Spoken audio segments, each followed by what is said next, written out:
The people that are AIDS researchers now are getting neurotic if you ask them any questions. There was a time when I first started asking questions, all I wanted was, where are the papers? Just tell me the papers that you read that convinced you that HIV was the cause of AIDS, because I need to reference those papers in some of those. I was working on a test for HIV with PCR, and I needed to write a little report to the NIH to say, here's the progress we've made. And the first line of it was, HIV is the probable cause of AIDS. And I thought that was true. This is before I got involved. And I said, what's the reference for that quote? And I looked for it for about 2 or 3 years, and I never could find it. And by the end of 2 years, I'd ask everybody at every meeting that I'd gone to that talked about AIDS, I'd ask, I'd look through every computer database. There is no reference. There is nobody who should get credit for that statement. Now, that's a pretty weird situation in science, where getting credit for a discovery is the most important thing in your life as a scientist. It's silly to hear people saying, you don't believe that HIV causes AIDS? You don't believe that? I mean, it's just a word, but it's a very, very important distinction, I think, that that's why, it's become a very emotional kind of thing, because people actually, they get personally committed to what really is a body of evidence that can be analyzed, by lots of people, and at this point there's so much of it out there, nobody can really analyze it, all of it, but nobody can write a review of it that says HIV causes AIDS because of this. If a postdoc were to write a review of their literature that showed without much doubt that HIV was the cause of AIDS, that guy would be famous. Now, there's 100,000 guys out there who had the opportunity. 10 years has passed. We've been waiting for this star postdoctoral fella to distinguish himself forever and get a lifelong grant from Tony Fauci, but he hasn't shown up. No one has bothered to write a definitive review. Any journal would take it. That right there proves that HIV does not cause AIDS. Just because Bob Gallo gets up, takes his sunglasses off and says, gentlemen, you discovered the cause of AIDS. That's all we have. New York Times article, CDC report, that's all we have. That's not enough. That's not enough to that is not sufficient to publish even a meager little scientific paper somewhere. That isn't enough for scientists to believe some inconsequential fact about some star 50 light years away. That's certainly not enough to treat at the cost of billions of dollars a year, and at the cost of a lot of lives and anguish, and just destroyed. Lives have just been totally ruined by this thing, on the basis of some flimsy little statement made by a guy who's known to be a crook in lots of other ways. He lied about a whole lot of other stuff. Why do we trust him there? If he was a witness in a courtroom, we wouldn't trust his testimony. We've caught him in too many lies. So you don't trust him anymore. Scientists are supposed to have some evidence that leads them tentatively to some conclusion or to some action. They're supposed to be able to show that to other scientists. Any interested person, in fact, who's willing to understand what it is that was used as evidence should be able to say, yeah, I agree with that. That makes sense, using rules of inference that we've used since Aristotle. What they look for is surrogate markers. Now, have you heard that term battered about? Surrogate markers means, well, it doesn't seem to do anything for the disease, but it does every now and then do something for the level of CD4 cells that we measure, or it does something for this or that. Not that anybody really knows whether you want more or less CD4 cells at any particular time in your life. A lot of diseases cause CD4 to go up. A lot of diseases cause it to go down. Nobody's even sure if a CD4 cell is always a CD4 cell. It's a marker on the cell at the time that they do this little counting procedure, which is to stick a fluorescent tag on there and say the ones that light up have CD4 on the outside. And we don't really know what those cells do. The immune system is incredibly complicated. And the immunologists' brains are not nearly complicated enough to deal with it. We have these little, there are theories all over the place, but no real competent immunologist would tell you that CD4 levels was a surrogate marker for anything until we know more about it. But that's what they're using. That's what the FDA is saying, yeah. You don't have to show that it helps them. These protease inhibitors, the same thing. You don't have to show that it helps the patient. You don't have to show a single life saved. All you have to do is show some little clinical indicator has changed in a way that somebody is hoping is going to make you better. Here we have a bunch of people that are definitely sick from some reason. It's likely that their behavior was so radically different than behavior that had gone. It was an experimental kind of behavior in a way. It's not unlikely that they would have some kind of problems, some health problems. People stop sleeping and eating. People start using all kinds of substances instead of food, and they're associating with the world's getting more and more densely populated, and we're spreading more and more diseases around. It's not totally shocking that those people should come down with some diseases that'll kill them. So we don't need to postulate that there was an infection going on, since nobody actually did show that there was. Here comes Gallo and Montagnier and the NIH saying, that's right, it's something else. It's something you didn't have. You're not responsible for it. You're just the beginning of it. We're all going to get it. And they liked that so much, because they said, we can go right ahead and do what we're doing. We just have to do a few little things differently, and then we'll be okay. They cling to that, you know, and they think if you suggest that it's their activity, that the way they live their life, that you're a homophobe or something, you're some kind of an idiot. There's something wrong with you. There's some of them that aren't that stupid, but you know, there's a lot of them that are religiously associated with the notion.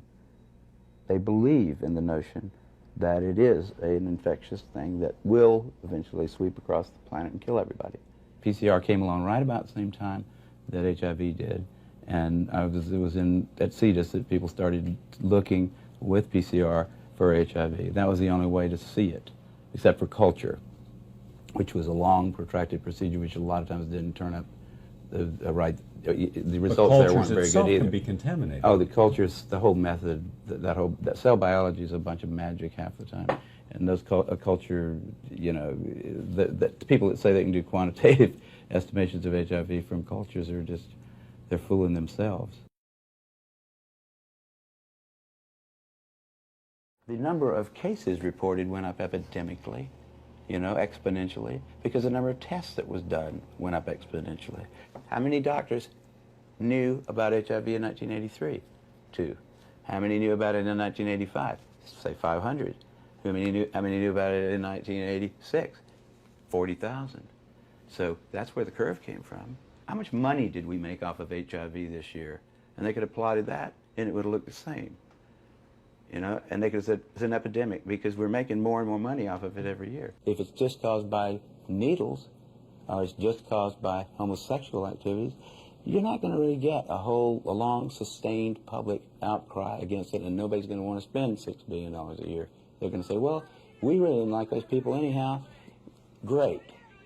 I can't think of a better solution to the homosexual problem than a disease that'll kill them all. I mean, there would be congressmen that would talk about that quietly, not on television. So the CDC had to say, we can't say that. We've got to say it's got to be heterosexually transmitted. There's no proof that it's transmitted at all at that point. So why not just say, well, it's heterosexually transmitted too? Because that made it a plague, and the CDC needed one. The CDC hadn't had a good plague since polio.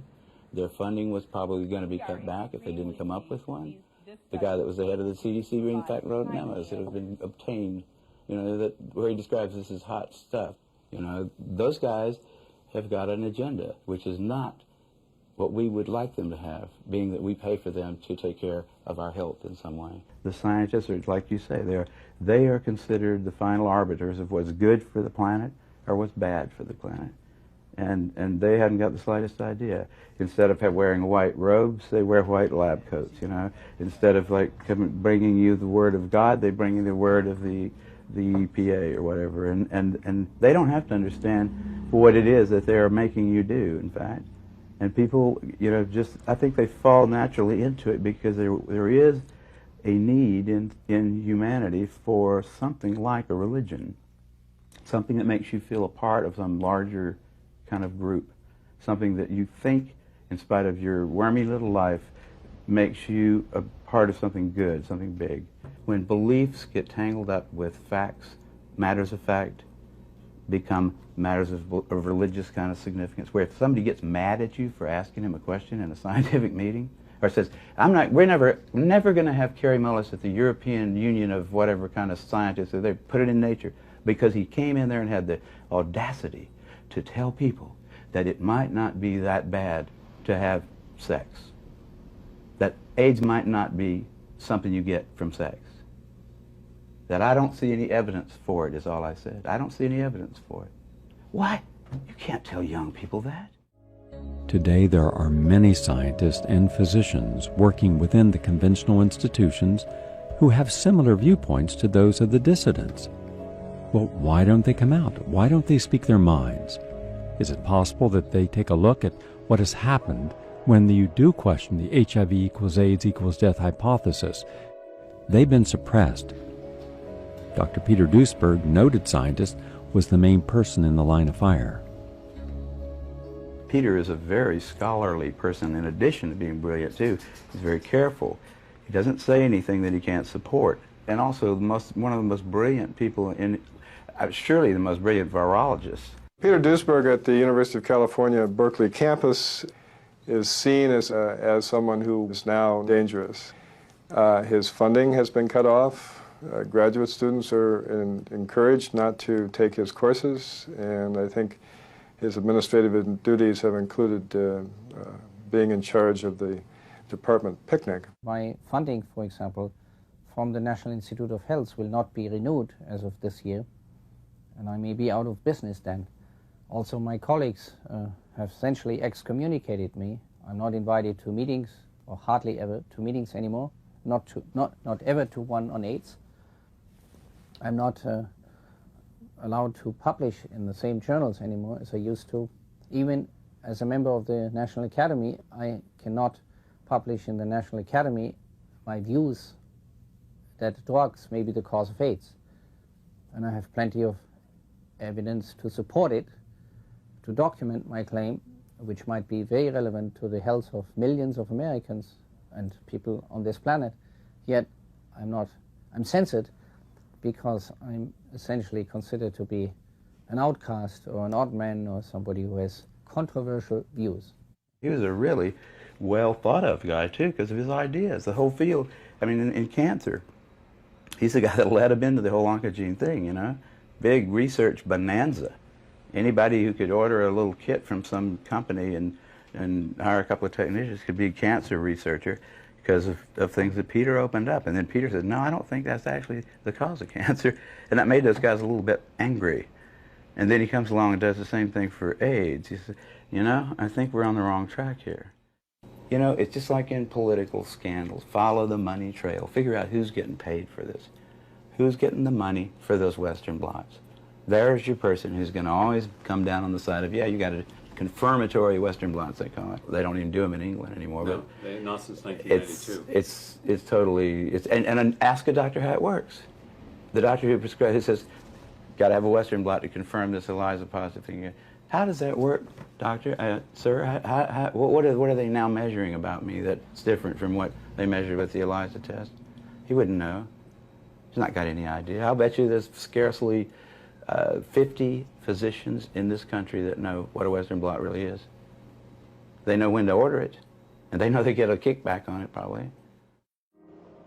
AZT is an antiretroviral drug that became the first drug approved for the treatment of AIDS and HIV infection in 1987.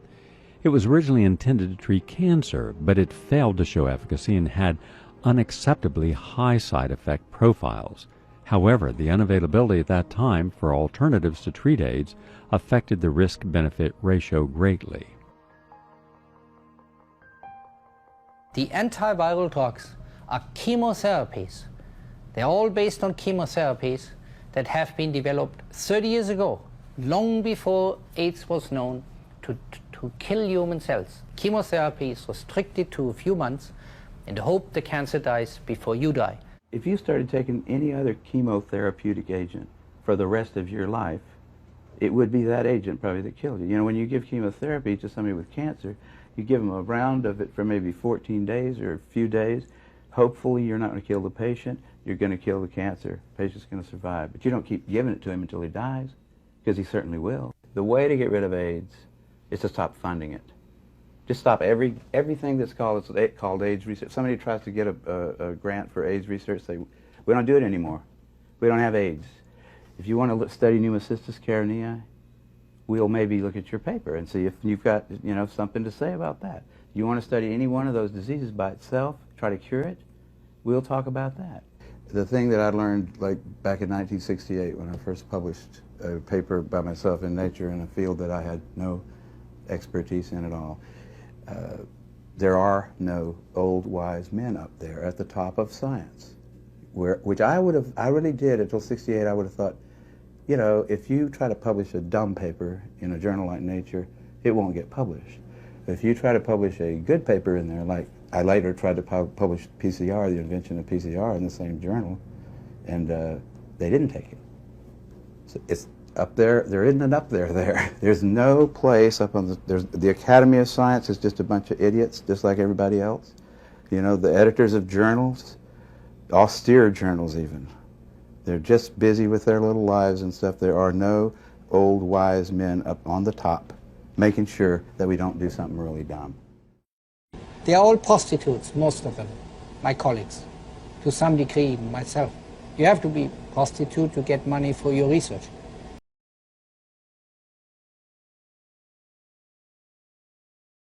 Go all the way.